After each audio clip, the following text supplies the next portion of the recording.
As somebody who has spent my whole adult life campaigning for Scotland to be an independent country, I wouldn't appreciate other countries seeking to interfere in that decision. I don't think it's my place to interfere or to offer advice on these issues elsewhere in the world, whether here or in other parts of the world. I'll make the positive case for Scotland.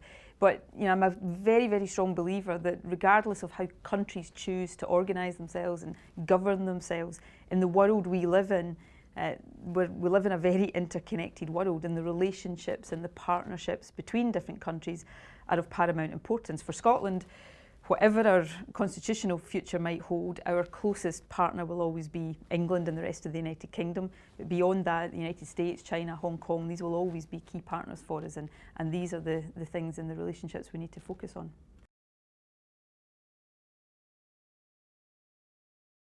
Be peaceful and lawful, first of all, and engage. I mean, that's my advice. I believe strongly that fundamental freedoms should be protected. The freedom of assembly, freedom of expression, and here in Hong Kong that would be in line with the Joint Declaration. But also, protests should be peaceful. It should be democratic. It should be positive. That was the experience in Scotland. We had and I should also say, you can't draw direct parallels between what happened in Scotland and the situation here in Hong Kong. But in Scotland, I think have something to, and I say this very humbly, I think we've got something to be proud of in terms of what it says to the world about a peaceful process, about a democratic choice that we had to make. And everybody that took part in that, with one or two minor exceptions on both sides, embraced that as a really, really positive experience. And young people were at the forefront of it. We got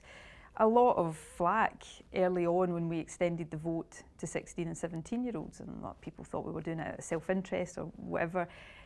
But now everybody accepts that was absolutely the right thing to do, because young people, when given the responsibility, rose to the occasion. And it's left a legacy, because young people, I suspect now for a generation or more, I think will be more engaged in politics and public life as a result of being given that responsibility.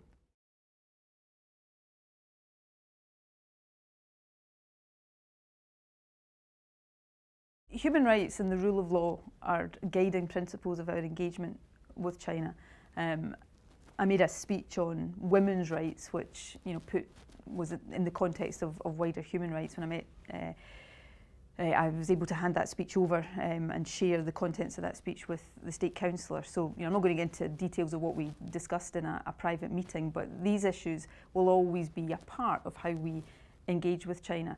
In terms of the rule of law, it's one of the great attributes that Hong Kong has here in terms of its economic success, and as well as other things. So these things are of fundamental importance. I don't, whether it's on independence or other issues, I don't think it's helpful or productive for any politician to seek to lecture other countries on how they do their business. But there's no doubt about the values that underpin our engagement with China.